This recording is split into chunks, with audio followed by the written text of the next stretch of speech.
quanta luz neste ambiente descendo sobre nós, vibrando em nossa mente.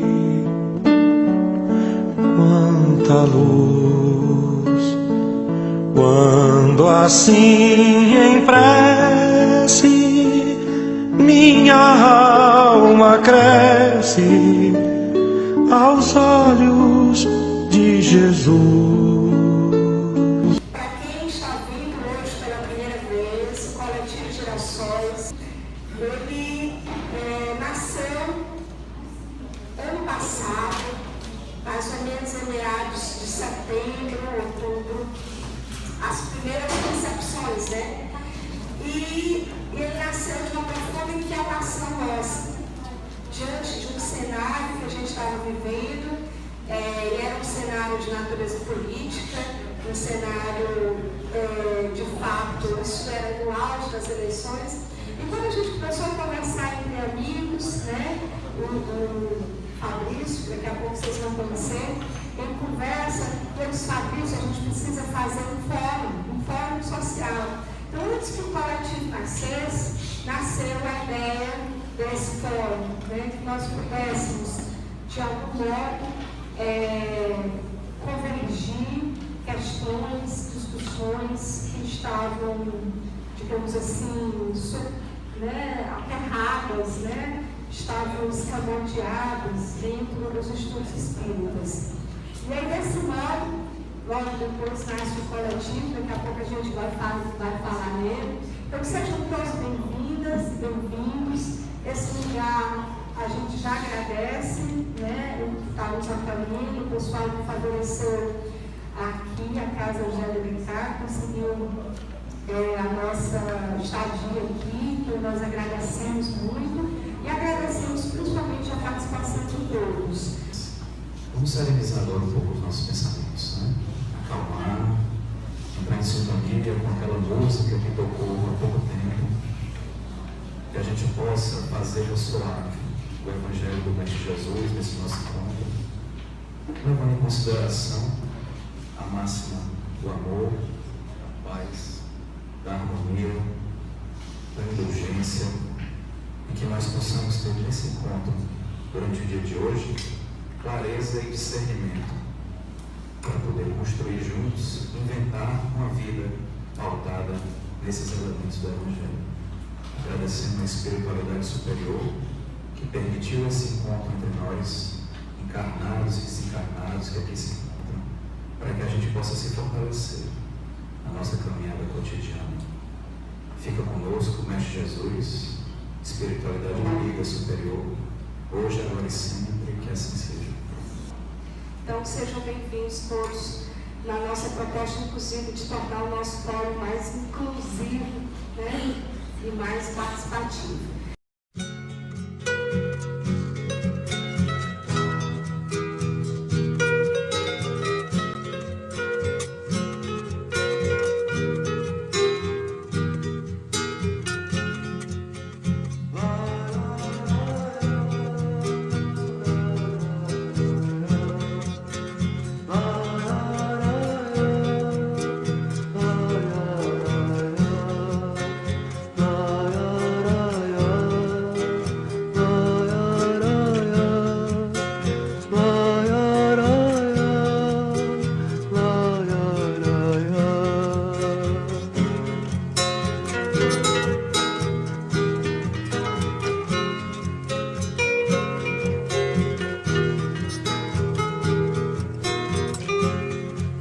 Caminhando e cantando e seguindo a canção, somos todos iguais, braços dados ou não, nas escolas, nas ruas, campos, construções, caminhando e cantando e seguindo a canção.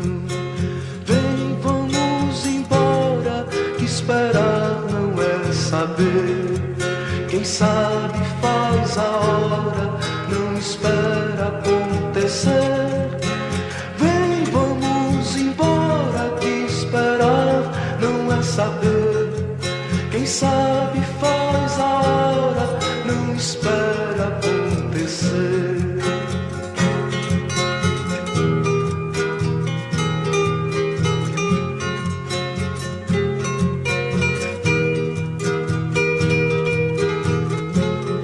Pelos campos a fome, em grandes plantações, pelas ruas marchando, indecisos cordões, ainda fazem da flor seu mais forte refrão e acreditam nas flores vencendo canhão.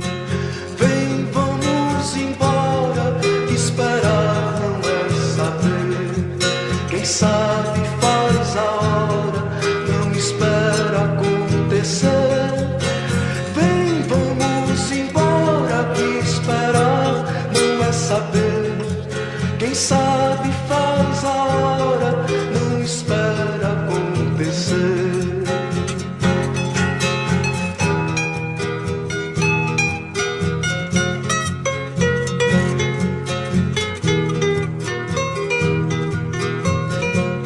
Há soldados armados, amados ou não, quase todos perdidos, de armas na mão.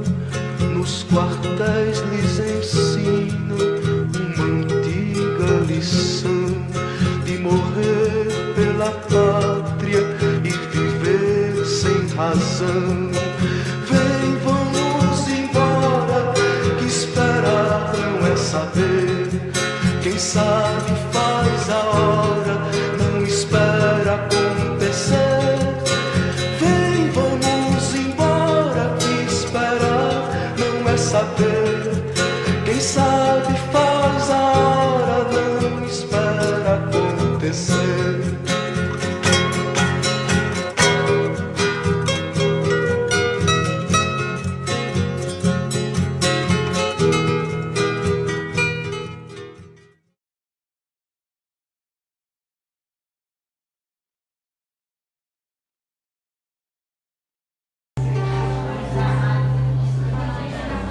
Tudo que move é sagrado, e remove as montanhas, com todo o cuidado, meu amor. Enquanto a chorei, todo dia te ver passar, tudo viver ao teu lado, com o arco da promessa, tuas vontades. A beira vazia, vale o tempo que não voou, a estrela caiu no céu, o pedido que se fechou, o destino que se cumpriu, de sentir seu calor e ser todo.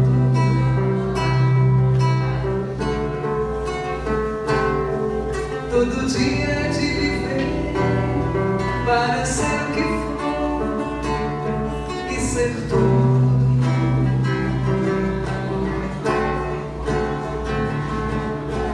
Sinto o amor é sagrado e o fruto do trabalho é mais que sagrado, meu amor. A massa que faz o pão vale a luz do teu suor.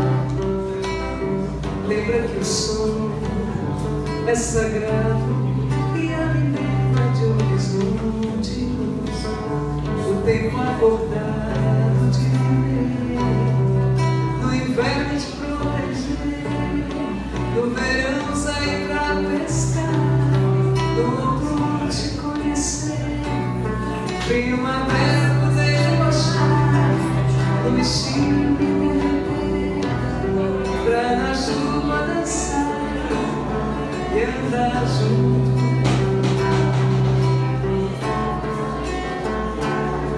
o destino que se cumpriu, de sentir seu calor e ser todo.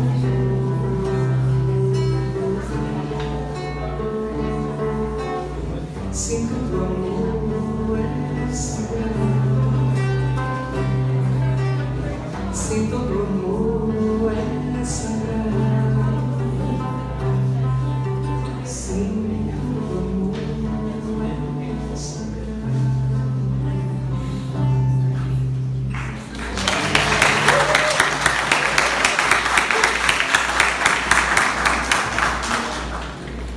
Participando desse grupo, né, Coletivo de Gerações, assim, trazendo algumas canções, né, a gente fica emocionado porque é um dia especial, né, que a gente vai tratar de muitos assuntos, e assim, eu vou cantar uma música que é Além das Janelas, né?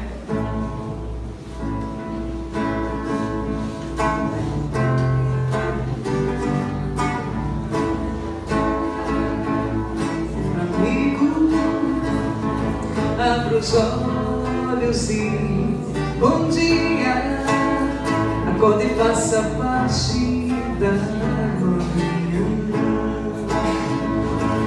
O sol já se levanta e te convida, a vida que hoje espera além das janelas por ti. Amigo, abra os olhos e bom dia, acorda e faça parte da manhã. O sol já se levanta e te convida, a vida que hoje espera além das janelas por ti. Vem cultivar o amor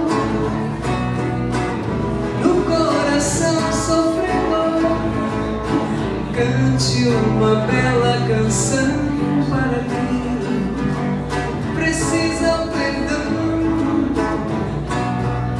Vem pela paz transformar, com teu sorriso ganhar afeições.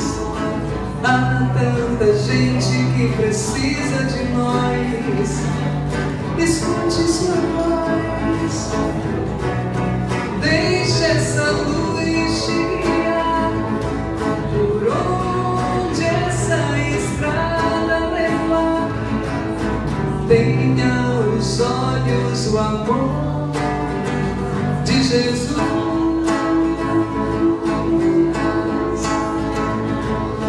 Tenha nos olhos o amor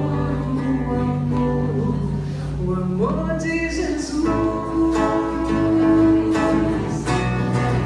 Vem pela paz transformar, com teu sorriso ganhar afeições. Há tanta gente que precisa de nós. Escute sua voz, deixa essa luz te guiar por onde essa estrada levar. Tenha os olhos o amor de Jesus.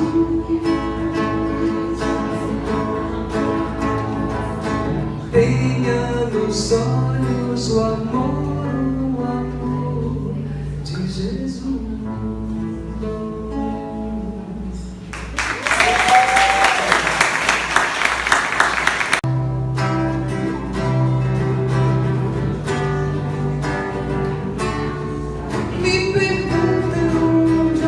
Vem esse olhar firme e seguro, quando tudo é desafio, quando tudo é tão escuro. As respostas que eu tenho se encontram neste mundo. A certeza que eu sinto é o meu porto seguro. Eu me cerco, eu vigio, eu importo, eu procuro, persevero, acredito, eu transformo.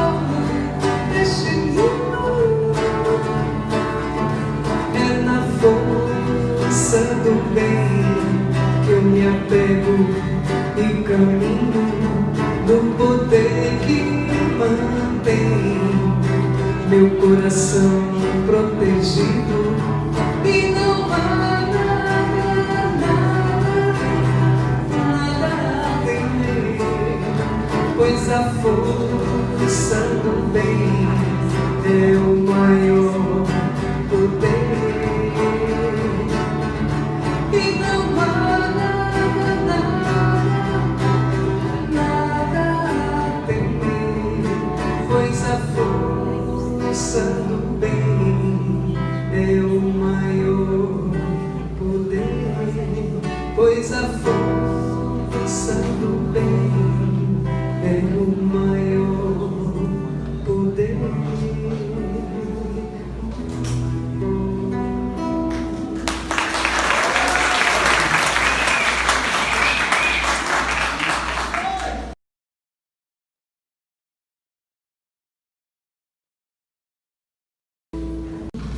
Guia de conduta às intervenções sociais. Nós vamos chamar aqui a mesa, para compor a mesa, para a gente poder iniciar. O nosso primeiro expositor, também é a segunda, o Elber Boaventura, uma salva de palmas para ele. Gostaria de chamar também a Eugênia Canto, que já é doce, né?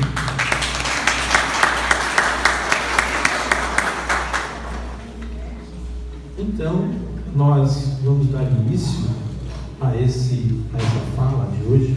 Aqui. Pode ser. Então, sentamos aqui, não tanto faz. Então, nós vamos dar início a esse painel de hoje, em que a busca que o Evangelho representa para todos nós. Então, é uma referência, um estímulo, uma ferramenta, um instrumento de transformação. Inicialmente, transformação individual, do ser individual, que num processo contínuo e dialético de transformação, de evolução, vai se transformar também no ser coletivo, nessa troca contínua. Então, nesse universo, como o Evangelho pode nos ajudar nesse processo evolutivo? Quem vai nos ajudar a isso? Elber Boaventura e a nossa amiga Eugênia Canto. Quem são eles? Além de serem figuras simpáticas, lindas, né? Que a gente conhece aqui de algum tempo.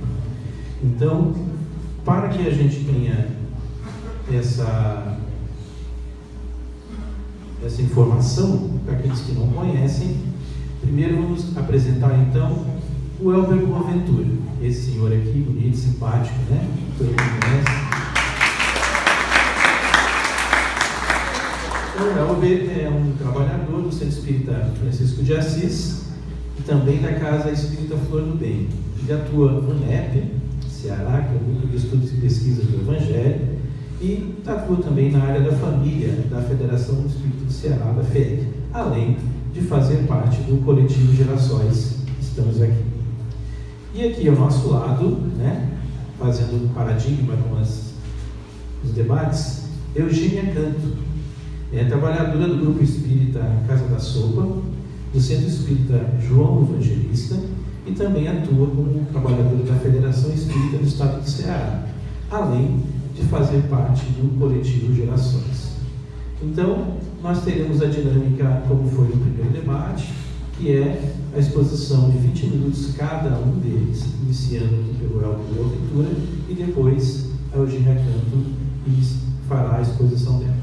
Posteriormente teremos então as intervenções e em seguida eles fazem os comentários. Ok? Então, que Deus nos abençoe nessa nossa continuação. A palavra está com o Elber.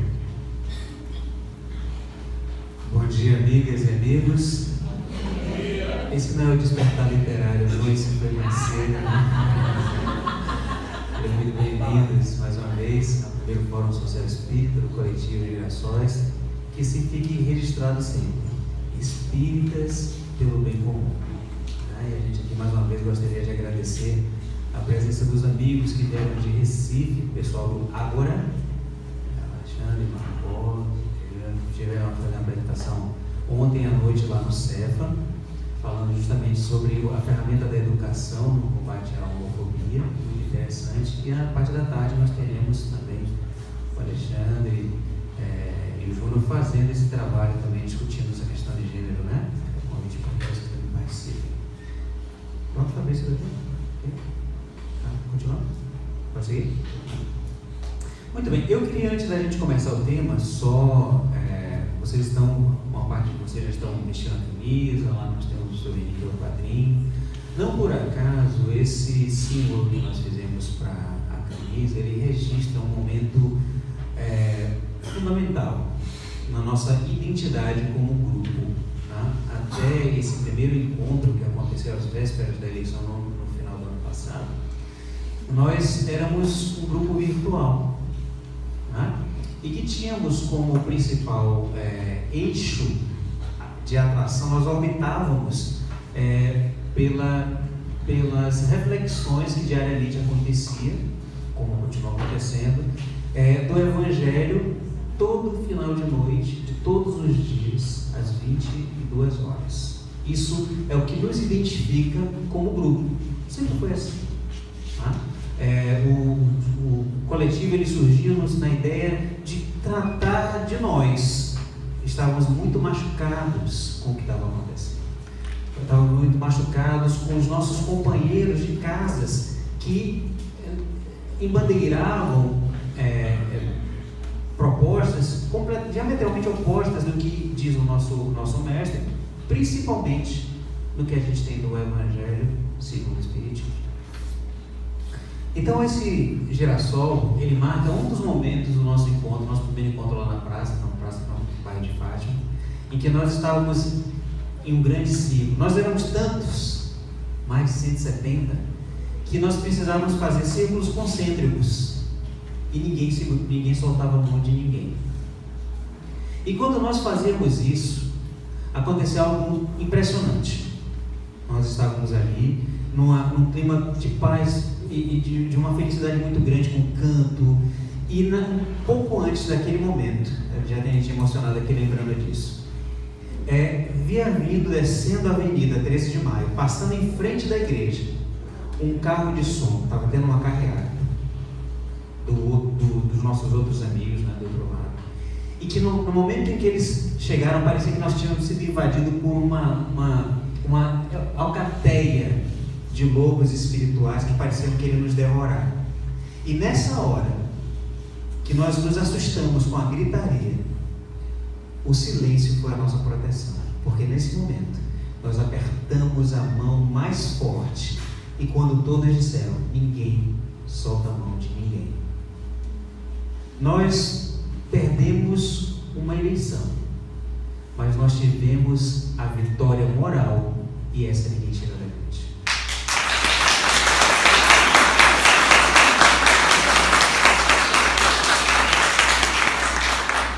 Dito isso, que foi de improviso, eu não estava realmente elaborando para falar isso, eu convido vocês para que a gente faça uma viagem à praia, né? Vai fazer um momento de viagem à praia, e para inspirar essa nossa viagem, a gente vai fazer ela aqui mesmo, essa viagem emocional. Nós vamos ficar aqui com essas pinturas de Monet.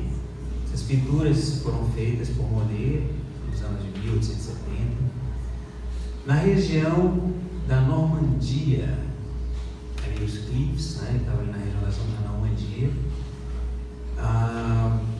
e é uma região que fica para o norte da França, muito buscada por questões, na época inclusive, né, turísticas, mas também para questões de tratamento, de saúde, enfim. O que a gente está fazendo aqui agora, nesse momento? O que a gente pretende trazer? Nós temos o Evangelho segundo o Espiritismo na proposta, o Evangelho como guia de conduta para a humanidade nas intervenções sociais. Mas por quê? Em que situação, em que contexto essa obra veio surgir em 1864? O que estava acontecendo? Por que Kardec precisou insular-se num retiro nessa região para fazer essa obra? Com a participação de Amélie nesse trabalho. E por que isso aconteceu? Qual a importância desse livro para a obra? E o que falar da sua autoria espiritual? Para fazer esse trabalho, A gente trouxe elementos que estão todos dentro da codificação, à exceção de um trabalho, que são as obras, as revistas espíritas de 61, 63 e 64, obras póstumas, Livro dos Médiuns e, naturalmente, o Evangelho segundo o Espiritismo. E a revista Reformador de julho de 2014. Nessa revista Reformador de julho de 2014, a gente tem um artigo que foi traduzido para o português, foi publicado, o artigo de Charles Kemp, que esse artigo é interessante para que seja lido. Ele traz 3 cartas e ele comenta nesse artigo os bastidores, como Kardec preparou essa obra. É muito interessante, porque entender como a obra foi feita nos dá um outro entendimento da própria obra. Porque, como eu disse um pouco antes, das 5 obras da codificação, considerando essas obras, né, que chamam-se de Pentateuco, é a obra mais vendida. E não por acaso é a obra mais lida também. Né? É lida nos AES, é lida nos Evangelhos do Lar, enfim, ou de uma forma até muitas vezes religiosa. Né? Logo no prefácio dessa obra, nós temos o Espírito de Verdade fazendo uma alusão a uma promessa que foi feita a Abraão lá no passado, quando o pai fala a Abraão que a sua descendência será tão numerosa quanto as estrelas. E não por acaso, o Espírito de Verdade vai dizer que chega um momento em que essas estrelas, como estrelas cadentes, tomando toda a superfície da terra, vem para reestabelecer o sentido verdadeiro de todas as coisas. Se precisa ser restabelecido, é porque em algum momento esses princípios foram perdidos. O sentido foi perdido. Mas a obra canônica do Evangelho continuava existindo. Naquele momento, 1800, né, segunda metade do século XIX, nós tínhamos grandes escolas de estudo de crítica textual. Já 10 minutos? Nossa Senhora, ué. Nós tínhamos grandes escolas de crítica textual falando sobre o Evangelho. Né? Nós tínhamos isso. Por que essa obra? Nós vamos encontrar um casal Kardec em retiro em Santa Andrés, no norte da França, na Normandia. O casal chega juntos a essa região porque Kardec já reclamava de dores antigas, de fraqueza nas pernas e de pouco fôlego, até para esforços simples como subir escadas. Lembra que eles moravam no segundo andar da rua 8 das Mártires? E ele reclamava dessas dores nas pernas e desse cansaço. Então ele se retira, mas não foi só esse motivo. Ele estava preparando uma obra que a ninguém ele deu a conhecer. Como ele revela nas Obras Póstumas, quando ele faz um comentário, que nem Didier, que era o seu editor, que só veio a saber do nome da obra, quando ela foi publicada. E ele vai fazer esse trabalho, né? Esse retiro, 2 metas. Cuidar da própria saúde, que era importante, e fazer essa obra que era de suma importância para o edifício da codificação. Num momento crítico, num momento muito crítico. Abigail volta para Paris e que ele traz para a gente uma relação de cartas que a gente confronta com Obras Póstumas, a troca de cartas que há entre Kardec e Amélie, ela em Paris e ele em Santa Andrés, ele comentando com ela as situações que estavam acontecendo no processo dele da feitura dessa obra. Numa dessas cartas, ele comenta com Abigail, com Amélie, que foi evitado que ele fosse a Lyon. Ele encontraria amigos em Lyon. Lyon, a sua cidade natal, tinha um forte movimento espírita crescente, e principalmente porque nós temos uma região industrializada. Então o espiritismo crescia em Lyon no meio justamente do público com instrução, vivendo situações um tanto quanto adversas na própria situação de trabalho, mas que justamente nessas bases crescia de forma muito forte, como um gente espiritual. E por que ele foi pedido em comunicação que ele não fosse a Lyon? Inclusive na comunicação que ele revela para ele nessa carta de 6 de setembro, é dito para ele que se ele insistisse seria impedido. Se ele insistisse em ir, seria impedido, porque não era interessante para o espiritismo que ele estivesse lá. Haveria uma emboscada. Uma emboscada. O que havia acontecido? Novembro de 63, na Revista Espírita, Kardec publica um comentário que ele faz à pastoral do Bispo de Argel. Essa pastoral do Bispo de Argel foi publicada no dia 18 de agosto, daquele período em que ele estava lá em San Andrés. Essa pastoral, ela é um texto escandalizado do Bispo de Argel, que tinha voltado da França, e Argel, capital da Argélia, era até 1961 colônia francesa. E por que o Bispo de Argel estava escandalizado? Porque na época, segundo Kardec também revela nesse mesmo artigo, a França tinha 20 milhões de espíritas. Metade da população francesa, incluindo a Argélia, que era considerada França. 20 milhões de espíritas no mundo francês. E isso estava impactando demais a igreja.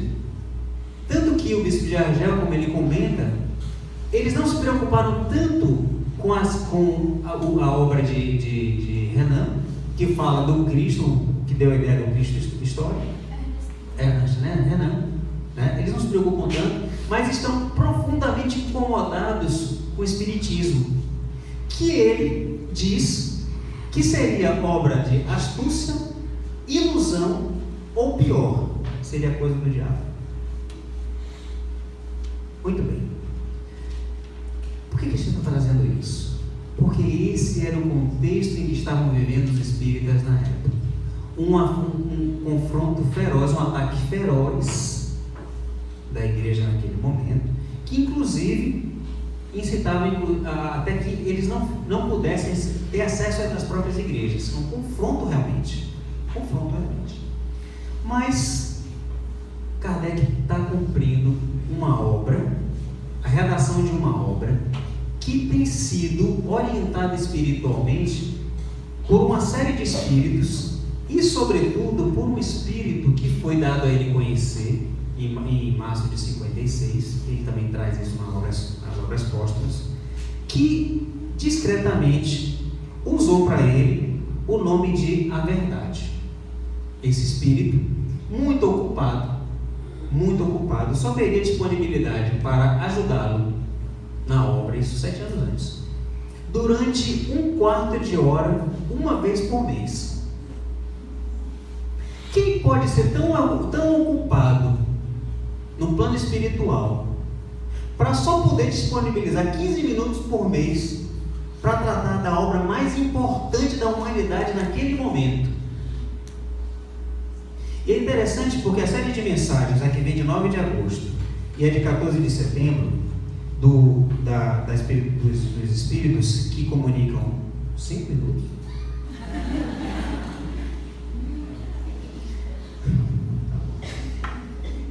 Vai trazer uma informação de que esse que escreve para ele, que é o guia familiar, guia espiritual de Kardec, era venerado por todos e do alto da sua autoridade. Eu vou deixar que vocês façam a leitura desses textos, tá? Para não fazer spoiler também. Ele traz o motivo por que aquela obra está sendo feita. Espírito de Verdade. Eu vou logo lá para o final. Não é o que eu tinha para falar. A gente vai encontrar no final do capítulo 6, o Cristo Consolador, a última mensagem, o advento do Espírito de Verdade. Uma mensagem que está lá escrita, falada em primeira pessoa pelo Espírito de verdade, evocando dizeres, a palavra dele, que ele usou 18 séculos antes, quando ele trouxe pela primeira vez, a pedido de Deus, a pedido do Pai, aquelas verdades que, mais uma vez, como disse no prefácio da obra, estavam sendo reveladas. A primeira mensagem de um Espírito em comunicação dos Espíritos na obra do Evangelho é de um Espírito israelita, foi publicado em 64. Mas isso foi uma pergunta, foram perguntas que foram feitas por um israelita ao seu espírito familiar, Moshe Dayan, em 61. Que ele perguntava: por que se fala tanto em Jesus? Por que não se fala nada em Moisés? E esse espírita vai dizer, essa sequência que traz a revelação mosaica, cristianismo e espiritismo cumprindo as profecias do cristianismo. A gente vai ter isso lá. Em abril de 64, no lançamento do Evangelho segundo o Espiritismo, Kardec se exclui de fazer qualquer reflexão, apenas ele traz a introdução da obra para divulgar que ela estava sendo lançada. Mas é interessante que em novembro de 64 ele publica uma mensagem que recebeu em maio de 64, assinada pelo Espírito de propósito, de verdade, que é a mensagem a propósito de a imitação do Evangelho segundo o Espiritismo. E lá o Espírito de verdade, mais uma vez, vai dizer por que aquela obra foi feita, por que aquela obra estava sendo feita. E ele fala mais uma vez na primeira pessoa. Dissertações Espíritas, capítulo 31 do Livro dos Médiuns, item 9, sobre o Espiritismo. Você tem uma mensagem que é a mesma que a gente tem na última mensagem do capítulo 6 do Cristo Consolador, assinada pelo Espírito de verdade, mas que nessa mensagem do Livro dos Médiuns, Kardec traz uma extensa nota para tratar da autoria dessa mensagem. E nessa nota, no Livro dos Médiuns, ele diz, primeiro trazendo o valor do médium que está dando a comunicação na sociedade parisiense, dos mais valorosos que tem na sociedade. E por que não aquela mensagem que quem a assina, ele tem toda a reserva de publicar, justamente porque estava num contexto de forte ataque ao espiritismo, principalmente do clero. Então, aquela mensagem, ele muda o nome da assinatura da mensagem do original para o Espírito de verdade, que vai publicada lá no Evangelho segundo o Espiritismo, mas que essa mensagem foi assinada pelo Espírito chamado Jesus de Nazaré. Um minuto? Tudo isso?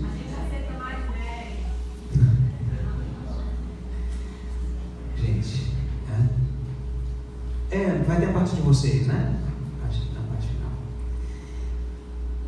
E aí a gente tem Kardec voltando, ele escrevendo para Amélie, no dia 15 de setembro, dizendo que ele estaria de volta a Paris no dia 20 de setembro, às 10h30 da manhã, regressando com a saúde plena e o trabalho concluído. Ele recebe uma mensagem no dia 30 de setembro, felicitando-o pela conclusão do trabalho e, inclusive, lembrando de que quando ele foi escolhido para o cumprimento dessa obra, foi levado em conta a sua ancestralidade como espírito imortal, por conta da sua forte convicção, sólida convicção e fé inabalável, mas que o trabalho não estava pronto. A luta apenas começaria e o ataque seria bastante recrudescido.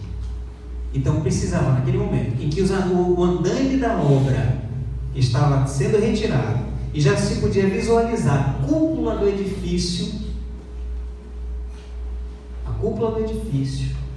um momento chave, não só para a qualificação do Espiritismo, mas chave para a humanidade. O livro que depois em 68, com muita insistência de Didier, que não gostava muito do título Imitação do Evangelho segundo o Espiritismo, passou a ser 68, o Evangelho segundo o Espiritismo. Essa obra assume em relação a toda a codificação, com todos os comentários e dissertações da espiritualidade, principalmente para nós. Game over. Um caráter fundamental.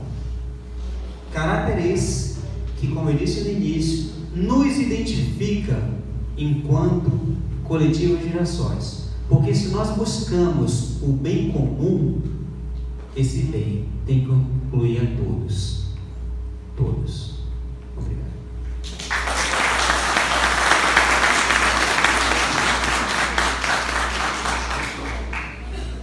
Agradecemos as palavras do Elber. O tempo é cruel, o tempo cronológico é terrível para a gente se adaptar, né? Mas vale foi colocado para a gente analisar. Então agora, imitando os grandes mediadores, sem mais delongas para ficar chique, né? Passamos a palavra para a Eugênia Canto.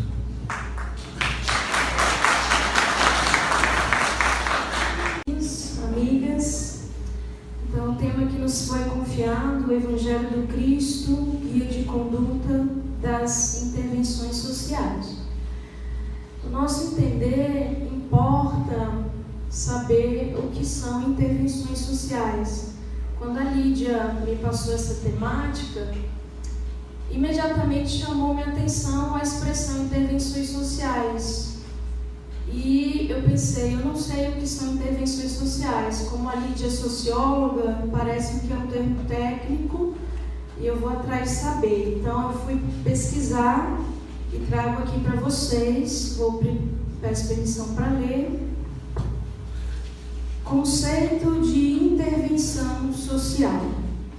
A intervenção social sustenta-se no princípio de cidadania ativa, criando e promovendo as competências de participação de uma pessoa na construção do seu projeto e autonomia de vida, devolvendo ao mesmo tempo a sua dignidade e garantindo-lhe o seu direito de autodeterminação decorrente da Declaração Universal dos Direitos do Homem. Na relação de ajuda que advém da intervenção social, é importante que o profissional a atuar, que poderá ser um assistente social, estabeleça de alguma forma algum distanciamento entre a pessoa e a situação problema que a mesma apresenta.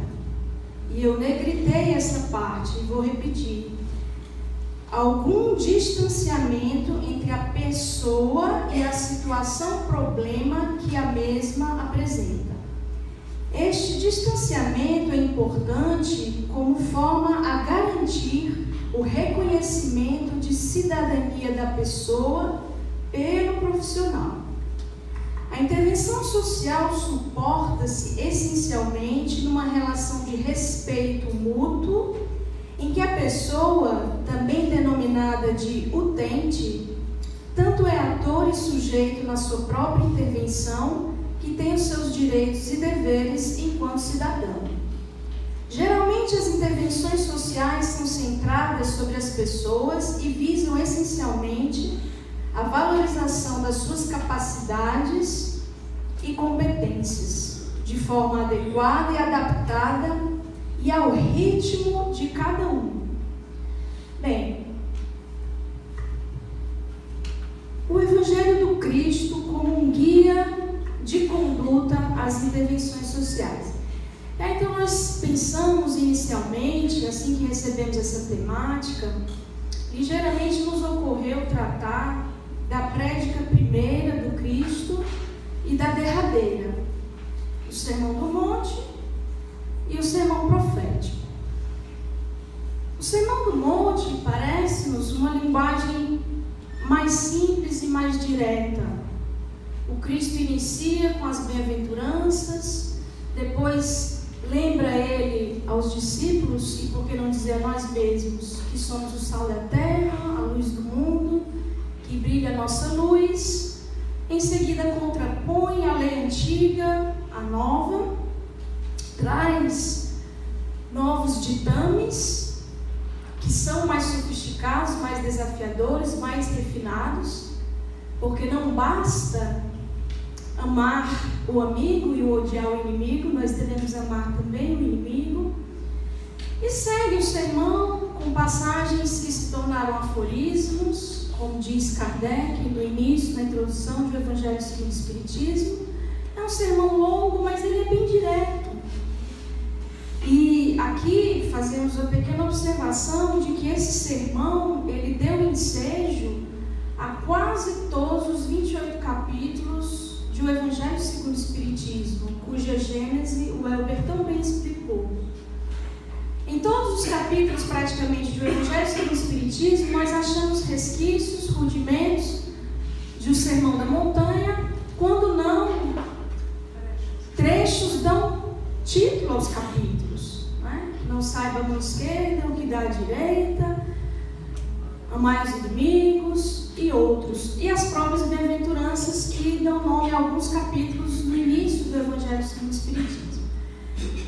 O sermão profético, em contraponto, que é a fala derradeira do Cristo, isso tendo como base o evangelista Mateus, no qual há registro de 5 sermões de Jesus, sendo o primeiro sermão do monte e o último sermão profético.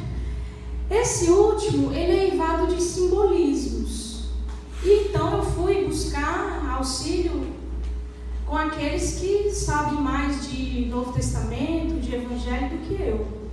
Tentei ver uma palestra do Haroldo Dutra Dias acerca do tema e me assustei tanto com a profundidade do Haroldo e a superficialidade minha, dada a riqueza de simbologia que há naquele sermão, que eu preferi ficar apenas com um trecho final que é muito vivo para cada um de nós, porque Kardec também explora, que é quando Jesus separa as ovelhas dos bodes, diz: passai à direita, vós benditos de meu Pai, porque tive fome e me deste de comer, tive sede e me deste de beber, estava nu e me vestistes, estive doente, fostes me visitar, era estrangeiro em terras estranhas e me abrigaste, estava na prisão e fostes me ver.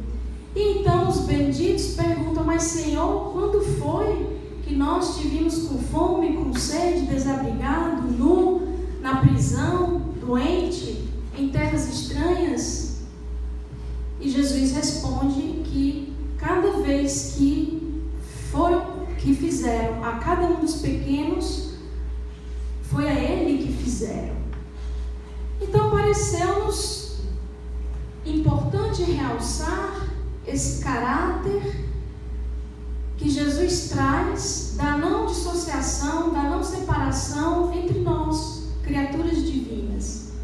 E por isso, remete-nos também ao Evangelho de João, no capítulo 10, quando Jesus está nos pórticos do Templo de Salomão, na festa da dedicação, era inverno, e saduceus e fariseus perguntam a ele, apressados que estavam em saber, ansiosos: se tu és o Messias que há de vir, o Cristo, dize-nos.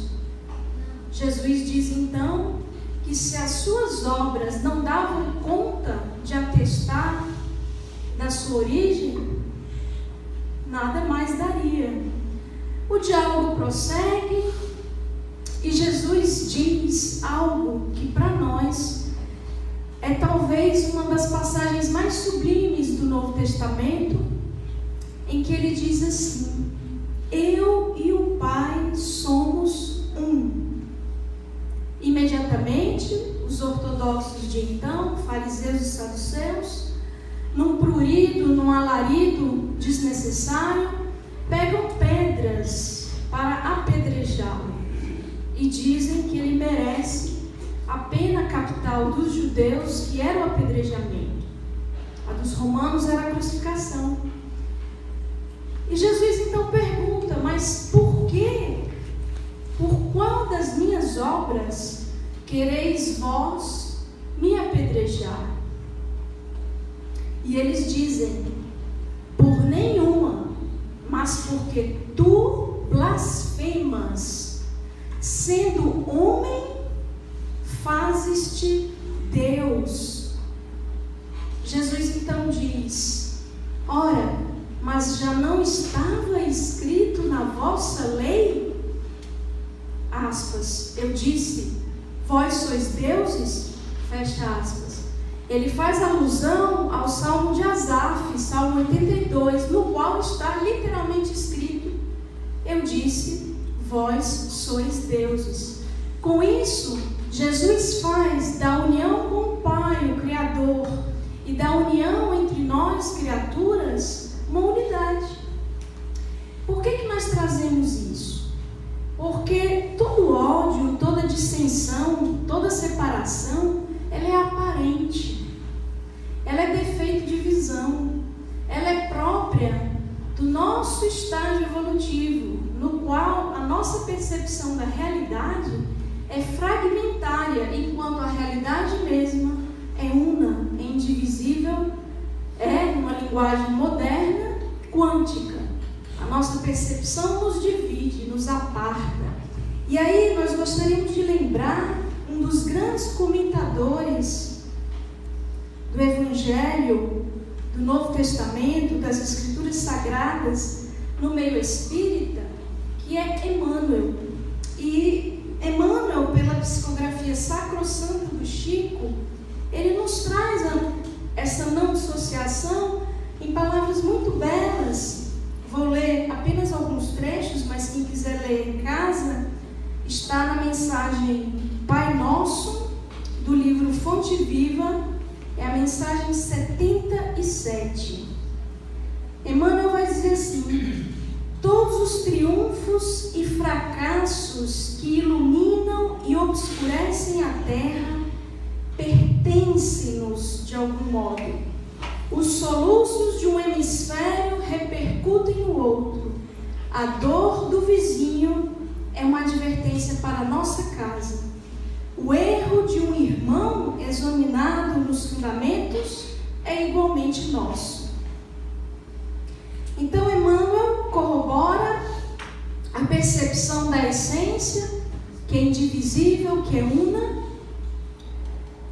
em contraponto à nossa percepção, que é separatista, é bipolar muitas vezes, é dicotômica, não inclui, é um ou exclusivo, ou isso ou aquilo. Esse é o primeiro destaque que nós gostaríamos de fazer. Em seguida, gostaríamos de trazer, em aligerar as palavras, dois exemplos contundentes de intervenção social que o Cristo fez, sendo vanguarda, verdadeiramente um rompedor de paradigmas à época. E segundo Emmanuel, foi Jesus o iniciador do legítimo feminismo. Por quê?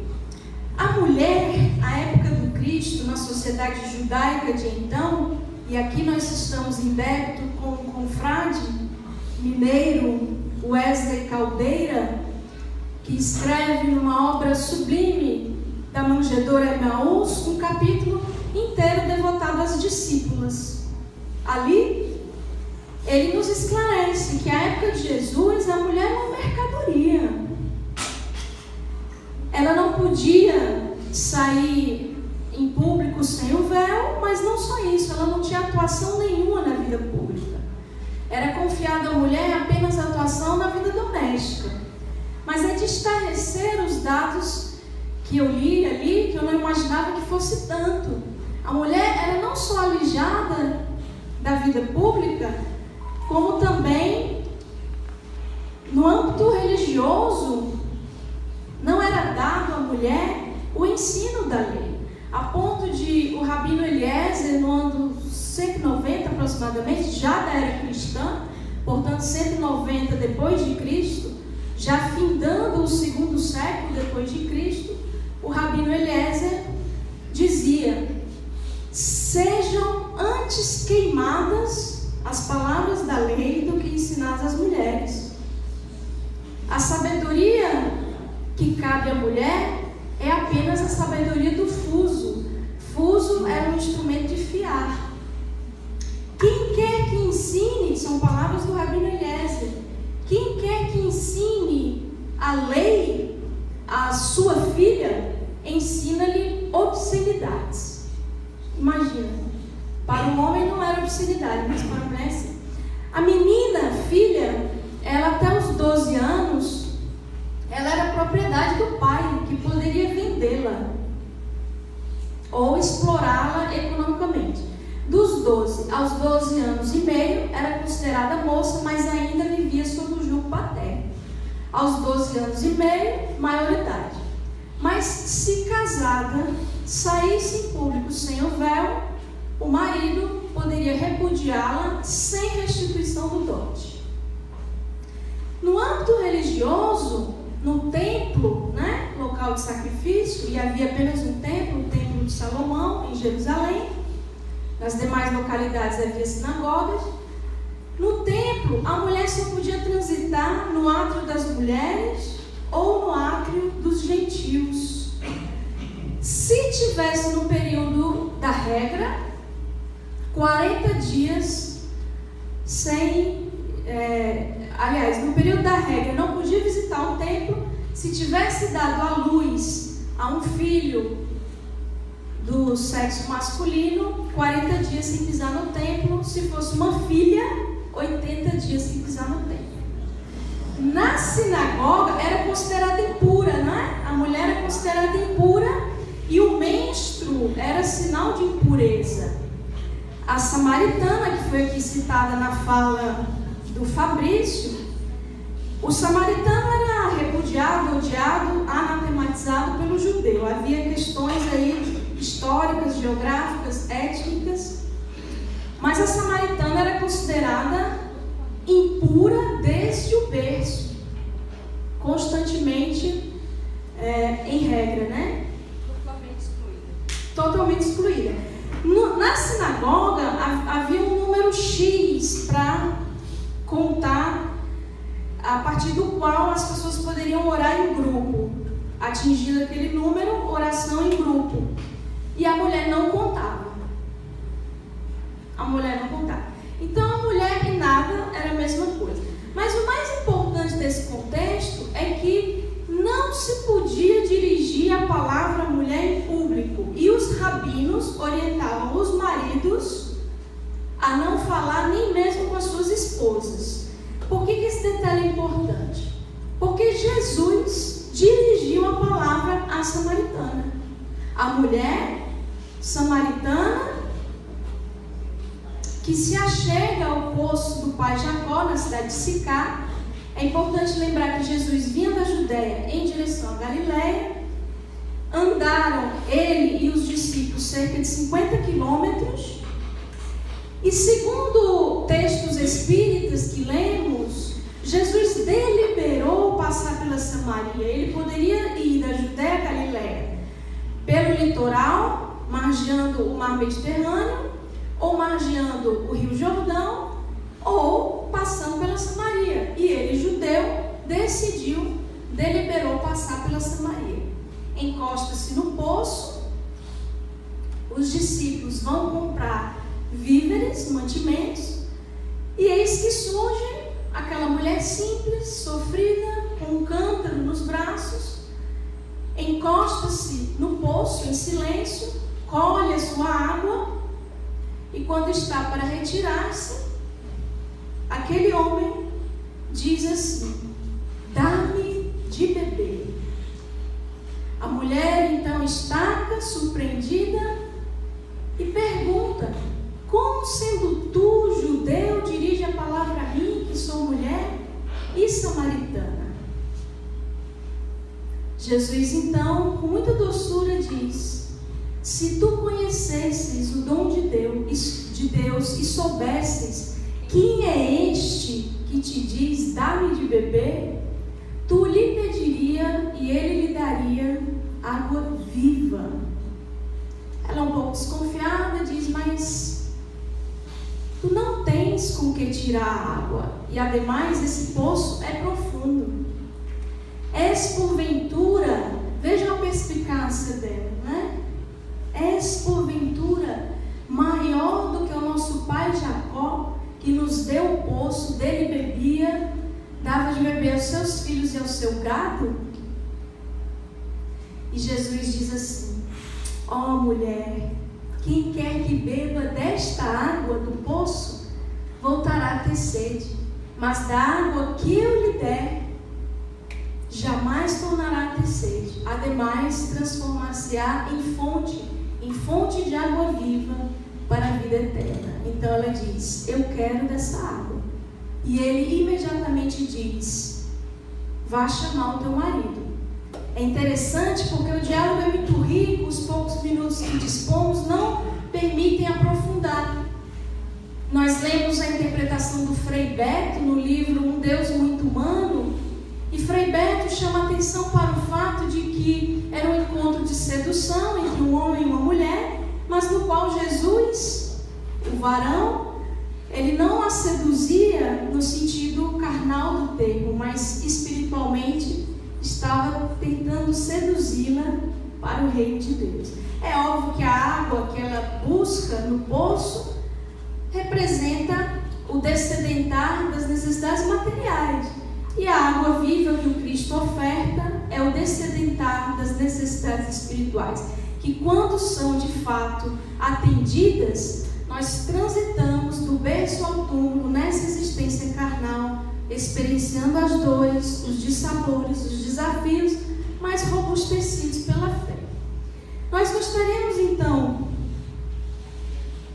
quer dizer que já passou o fim? Bom, eu queria destacar essa intervenção que para nós obviamente traz o quão o Cristo não se importava com as convenções sociais. Ele dirigiu a palavra mulher. E sinteticamente, porque já passou, parece que são 2 minutos, essa narrativa está em João 4, eu falei de João 10, o evangelista. Queria trazer rapidamente a mulher adúltera, que está em João 8. Ali o Cristo novamente ele rompe um paradigma. A narrativa é conhecida da maioria de nós, mas o que queremos ressaltar quando fariseus e saduceus trazem a mulher adúltera, colocam-na numa berlinda onde estão apenas homens e o Cristo, e dizem a Jesus: mestre, essa mulher foi pega em flagrante adultério, manda a lei que ela seja apedrejada, o que dizes tu?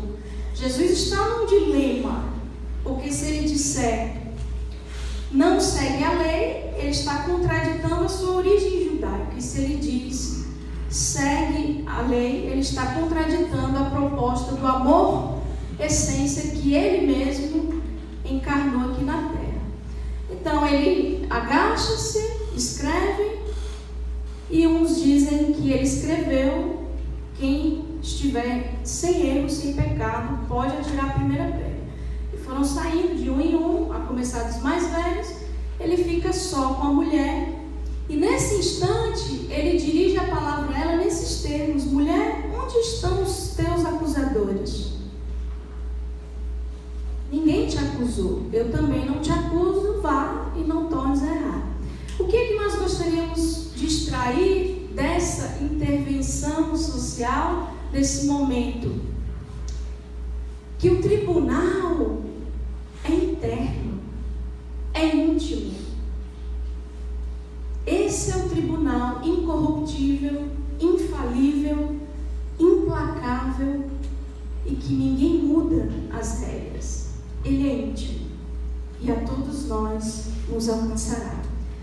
Para finalizar, não sei se eu já gastei os 2 minutos, para citar, só para finalizar com Fenelon, Evangelho segundo o Espiritismo: amai-vos uns aos outros e sereis felizes. Esforçai-vos, sobretudo, por amar os que vos inspiram indiferença, ódio ou desprezo. O amor nos aproxima de Deus, o ódio nos afasta dele.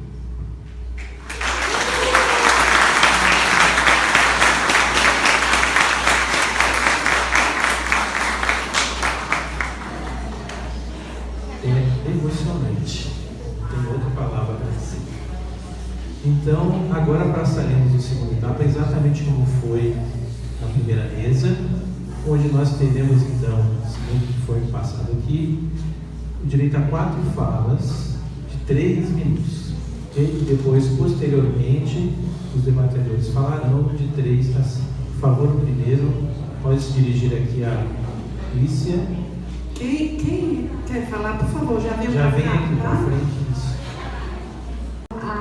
O Elber e a minha querida amiga Eugênia, que foi muito bom, viu?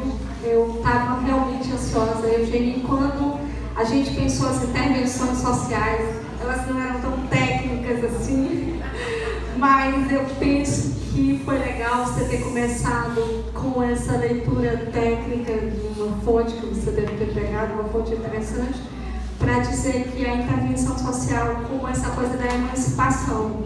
Então eu teria muito para falar, mas eu quero, porque esticou muito essa mesa, a gente realmente esticou muito, mas eu vou tentar resumir bem curtinho 2 coisas. Uma é uma interlocução mesmo, e a segunda é uma proposta. A primeira da interlocução é dizer que o Espiritismo nos convoca a uma intervenção social, né? Pelo Cristo, pelo fato de nós sermos adeptos ao Cristo. E a gente precisa repensar as formas de intervenção social que o Espiritismo fez e faz, e está fazendo, e de que modo nós podemos qualificá-la, torná-las melhor e mais emancipatórias. Não é dizer que está tudo errado, que distribuir sopa está errado, porque a gente tem visto muito isso, inclusive no nosso grupo do WhatsApp. É muito ruim a história, só sabe distribuir sopa, só sabe deixar os pobres lá no lugar dos pobres e tudo. Então, assim, eu acho que não é desconstruir tudo, mas é talvez requalificá-la, entender o lugar emancipatório das pessoas. Eu venho da mesma casa que você, né? Nós fundamos o Grupo Espírita Casa da Sopa, nós lidamos com pessoas de extrema vulnerabilidade e pobreza, e não tem como a gente negar a comida, a bebida, a sopa, a água, o pão, né? Mas ao mesmo tempo, como é que a gente faz isso? Ela está mais no lugar em que a gente está. Isto é, de que como a gente faz isso e como a gente, nesse agir, a gente emancipa a pessoa e não objetifica a pessoa. Então, eu achei muito bacana esse começo. A segunda coisa que é uma proposta, que eu acho que eu também posso repetir lá na nossa plenária, vamos fazer uma plenária no final, e vão surgir certamente muitas propostas, é que a gente possa fazer uma sequência de evangelhos, de temáticas de evangelho, naqueles áudios que a gente faz todo dia, sobre essas questões. Sobre os diálogos, sobre o Sermão da Montanha, sobre, né, eu acho que a gente pode fazer isso como rico, essa experiência de fazer uma leitura social apropriada, reconectada com o próprio Cristo, né, a partir desses textos, né? Parabéns, foi muito bom.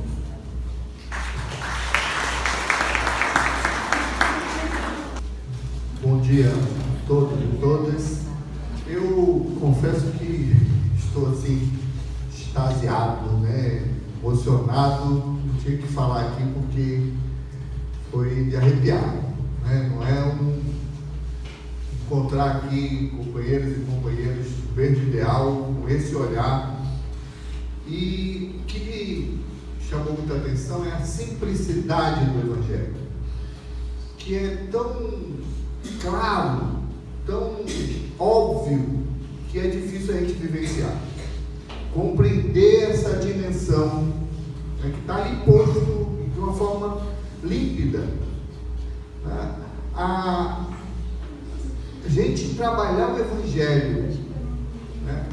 Não há como a gente vivenciá-lo se não tivermos essa dimensão social, se não tivermos essa dimensão do outro, do cuidado com o outro. É isso que Cristo nos traz.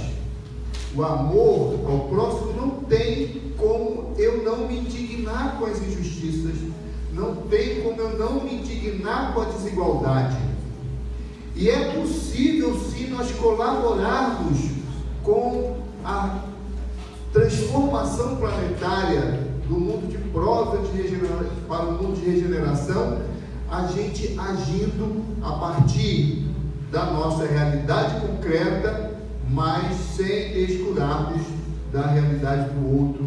E é isso que Cristo nos traz, como foi bem falado aqui, né, com relação quando foi que nós demos de beber, demos de comer, demos de vestirmos. Eu acho que essa dimensão é uma dimensão muito, muito legal.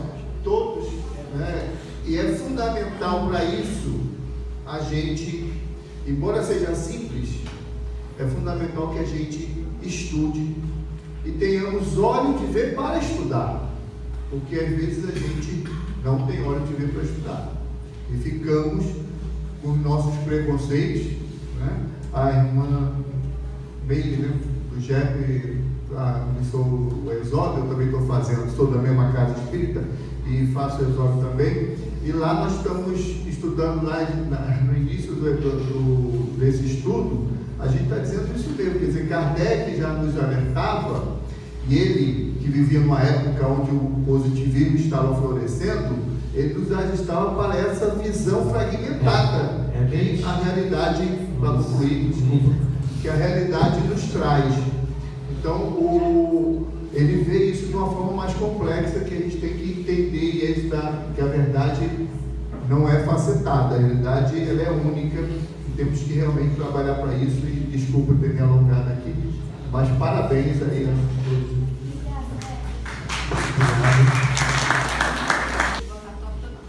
Oi, boa tarde, sei lá, bom dia, alguma coisa. Gente, a pergunta é assim, não tem uma pergunta, é uma colocação. Nós usamos nos grupos espíritas, 90% de nós usamos o roteiro do Evangelho. Todos nós conhecemos quando nos propomos a estudar. E geralmente eu percebo que nesse roteiro tem uma parte que é tirada do Evangelho, porque supõe-se que não deve ser estudado. E me corrijam se eu estiver errado. E a pergunta é, nessas coisas, entre aspas, tiradas do roteiro, geralmente tem colocações exatamente sociais. E eu queria perguntar como nós, como coletivo de gerações, nos proporemos a mandar brasa no roteiro e contestar sim, socialmente, e entrar nos grupos de discussões. Aí responde o Eugênio, né?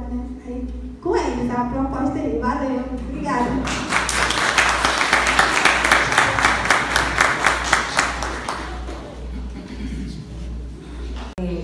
Bom dia. Eu sou a Ana, sou assistente social e trabalho na cidade de Morada Nova no momento, mas sou de Fortaleza.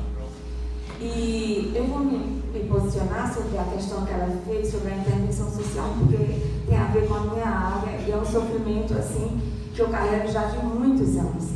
Porque inclusive o que me levou a fazer o serviço social foi o fato de eu participar de um grupo de jovens, na época da Igreja Católica, e de eu ver a disparidade social que existia na nossa sociedade. No grupo mesmo que eu participava, existiam pessoas muito assim, muito financeiramente bem-sucedidas, e existiam pessoas miseráveis. E a gente sofria um processo de exclusão na hora da participação. Eu, inclusive, não estava dentro desse grupo, porque as escolhas sempre eram feitas dessas pessoas que tinham um padrão de vida melhor. Então, a gente era aqueles para quem era direcionar a caridade das outras pessoas, né? Então, eles praticavam a caridade dessa forma. E eu, como assistente social, e trabalho especificamente com pessoas pobres, hoje, inclusive, eu estou numa das regiões assim, onde existe miséria realmente. Nós fazemos as vezes visitas domiciliares em casas em que a pessoa vai ter a primeira refeição quando nós chegamos às 14 horas com uma cesta básica. Então, realmente, é uma situação de miséria. E aí a pergunta que eu gostaria de fazer dentro da colocação que ela fez, dessa questão da intervenção social, porque existe realmente dentro das nossas práticas espíritas essa predisposição para a caridade, né? É uma caridade. Então a gente está aí fazendo as sopas, as cestas básicas, que todo mundo se predispõe a fazer todo mês, né? Se dá, às vezes, dá de melhor que tem no supermercado para provar sua capacidade de amar. Porém, isso será que realmente é uma caridade na perspectiva social? Onde nós estamos preparando as pessoas para se tornarem protagonistas da sua própria vida? Ou nós estamos simplesmente fazendo assistencialismo? Né? Então, a pergunta que eu queria deixar para as pessoas, né, para o grupo aí responder é: diante dessa convulsão social que nós vivemos nesse momento, só para vocês terem uma ideia, me corta aí quando acabar meu tempo. Só para vocês terem uma ideia, eu vou visitar famílias que recebiam do Bolsa Família, na época da presidenta Dilma Rousseff, um projeto chamado Brasil Carinhoso. Elas recebiam R$300 para ajudar dentro do seu processo familiar, tá? E isso foi cortado de forma diametral. Eu fui visitar uma família a semana passada e ela recebia até o mês passado R$325 e foi baixado sem nenhuma explicação para R$171. Mas nós estamos dando bolsa, dando cesta básica. Nós estamos fazendo sopa, nós estamos fazendo feira. E eu acho que nesse momento que se reúne aqui aproximadamente 100 pessoas e que estamos nos predispondo a ser diferencial nessa sociedade capitalista, a gente tem que sair daqui com uma postura. E a postura que eu queria saber era qual o papel protagonista do espírita na contemporaneidade.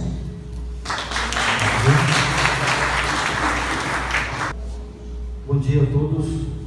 A todos. Gostaria de cumprimentar os expositores e fizeram uma reflexão profunda, nos saíram com muitos subsídios, reflexões e provocações sobre a intervenção do espírita na área social. É lema do espiritismo: fora da caridade não há salvação. E também nas casas espíritas, que o centro espírita é uma escola, um hospital e uma oficina. Diante desses dois lemas do movimento espírita, eu lançaria a pergunta: de que forma nós fazemos essa intervenção dentro desses dois lemas, gerando autonomia e independência das pessoas, dando o anzol e ensinando a pescar, e não apenas o peixe, dando o peixe no primeiro momento de maior necessidade, mas depois o anzol ensinando a pescar. A segunda questão, o livro dos Espíritos das Leis Morais, nós estudamos a lei de justiça, de amor e de caridade, estudamos a lei do progresso, estudamos a lei de igualdade. Diante dessa situação, como nós espíritas podemos nos portar hoje, nesse contexto que nós estamos vivendo no país, de sermos pacíficos, porém não passivos, diante de um governo que diz que vai nomear um ministro terrivelmente evangélico, e onde nós temos perseguições das religiões afrodescendentes. Lembrando da intervenção do Elber, quando ele cita a perseguição que sofreu Kardec, como Chico Xavier também sofreu perseguição. Ele e a Federação Espírita Brasileira foram processados quando ele psicografou as primeiras obras do irmão X, o grande escritor maranhense, né? Então, como nós espíritas podemos nos portar diante dessa situação, sendo pacíficos, não alimentar o ódio, a polarização que ocorre hoje no país, mas também não sermos passivos, não sermos omissos nem coniventes. Nós tivemos, por exemplo, o cidadão Eduardo Tirão fazendo uma homenagem a Kardec lá na plenária do Senado em abril deste ano, e logo depois nós tivemos o anúncio do presidente que vai nomear um ministro terrivelmente evangélico, mesmo nós vivendo num estado laico em que tem que ser respeitada a liberdade de consciência e de crença e de religião. Muito obrigado. Obrigado.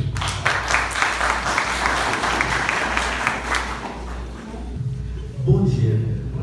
Olha, eu não poderia deixar de cumprimentar primeiramente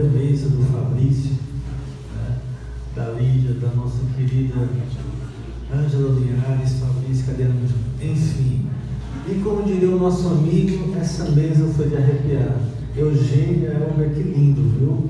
Olha, eu gostaria de falar que uma das coisas que essas trevas que chegaram ao poder fazem é confundir e desinformar. Todos nós sabemos. E nós espíritas, vamos lembrar, nós somos minoria. Assim como as mulheres hoje em dia, elas ainda são tratadas como minoria, apesar de serem mais da metade da sociedade. E a fala da Eugênia, claro, a fala do Elvio também, me faz relembrar de forma profunda que quanto mais nós conhecemos Jesus, mais nós percebemos o quanto ele foi socialmente revolucionário.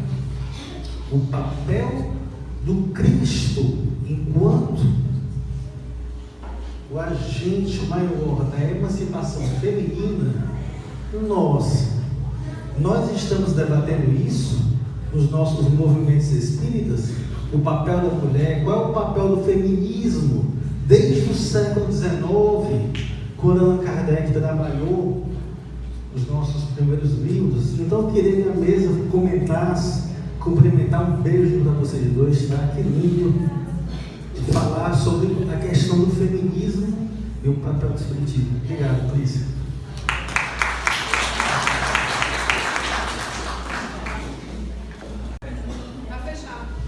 Tentar ser muito breve mesmo para deixar a parte final vai tocar mais aos corações. Para responder essas indagações, inclusive ontem veio questionando o que dizer de dar a César o que é de César e o meu reino não é desse mundo, eu gostaria de responder com a fala do próprio Espírito de Verdade, como eu tinha mencionado, né, em maio de 64, que veio publicado em novembro de 64, quando ele diz literalmente que há 18 séculos, por ordem de meu pai, vim trazer a palavra de Deus aos homens de boa vontade. Essa palavra foi esquecida pela maioria dos homens, e a incredulidade e o materialismo vieram abafar o bom grão que eu tinha depositado em vossa terra. Ele vai finalizar dizendo o seguinte: orai, não com os lábios, mas com o coração melhorado. O que é orar com o coração melhorado, se não um coração que está habituado à reforma através da obra?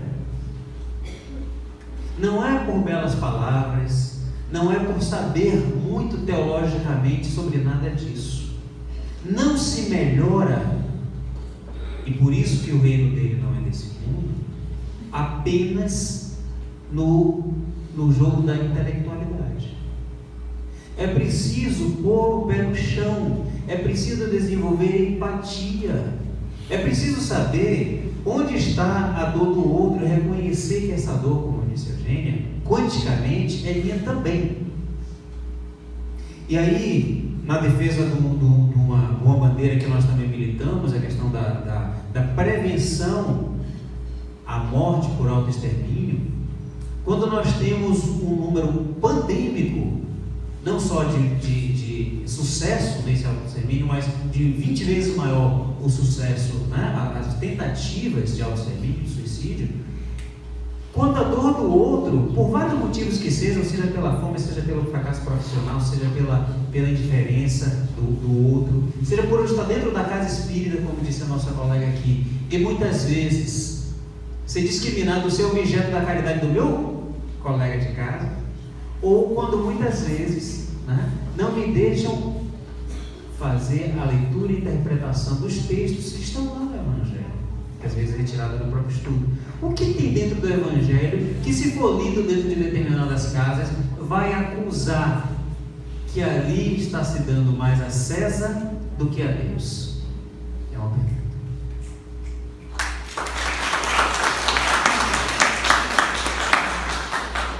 Então passamos para hoje.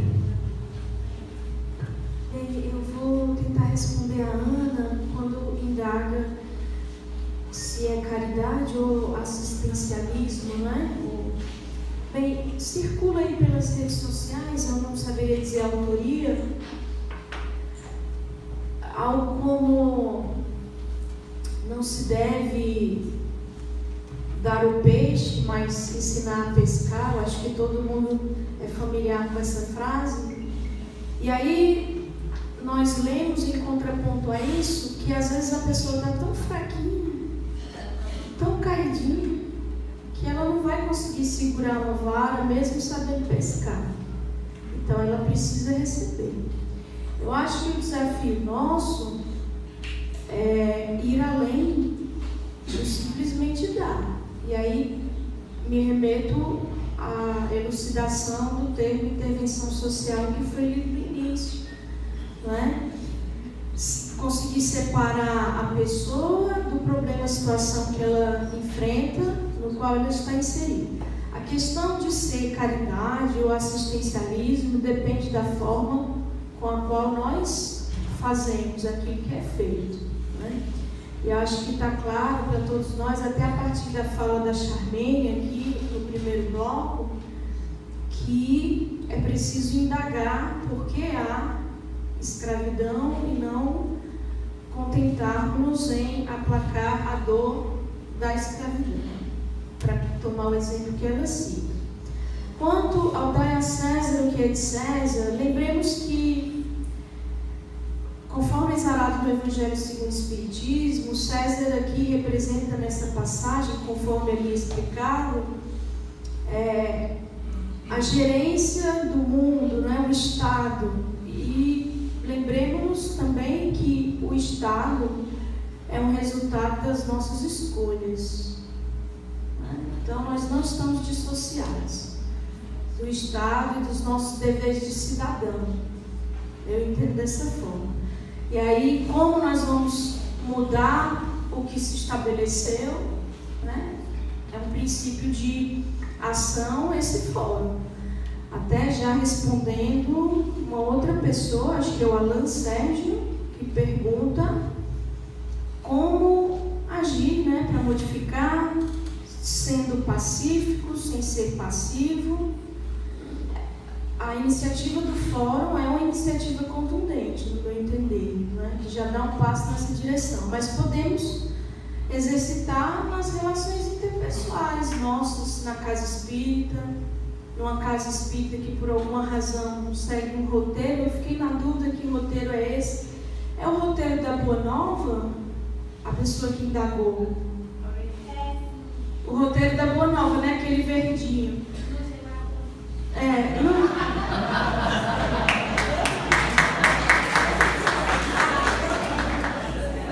Desculpa. Eu tenho um problema com seguir roteiros, sabe? Porque eu acho que roteiro engessa muito a gente.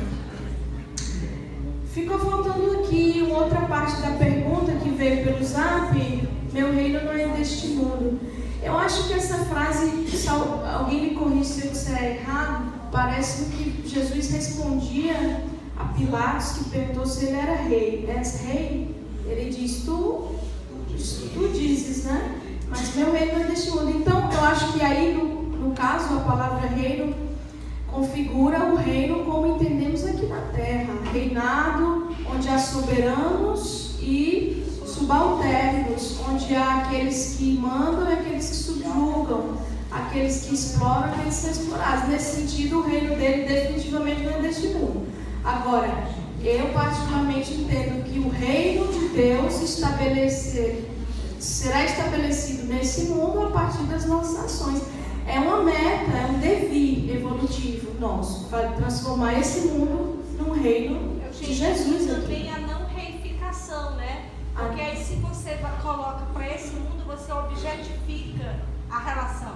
Então a nossa relação não é objetificada, ela pode ser transcendente. E na profecia de Balaão também fala do cedro, né? Então ele era conhecido, aquele que viria teria o cedro, né? E me despeço de vocês, né?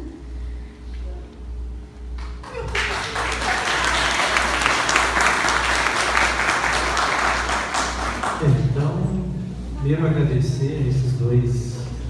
Quando ele vem, ele aparece não só para o Espírito mas para a humanidade. E a intervenção social que foi classificada pela Eugênia, que vai justamente relembrar o semeador Jesus, o educador, que vai exemplificar aonde deve estar, ou seja, naqueles que sofrem, né, naquelas pessoas que têm dificuldade, é aonde devemos reforçar a nossa ação de amor e evangelho. Então, para a gente fechar essa nossa conversa do evangelho, imaginemos que o sol, que está aqui colocado nós usamos a figura do impressionismo de Monet, e justamente a impressão nascer do sol, é o primeiro quadro de Monet, ligando com o girassol que o nosso amigo trouxe aqui.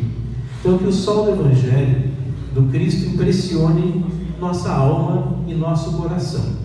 Que nos inspiremos na boa aventura da vida, transformando o nosso ser num canto uníssono de amor infinito. Muito obrigado e passamos a palavra para mim. Gente, só para avisar.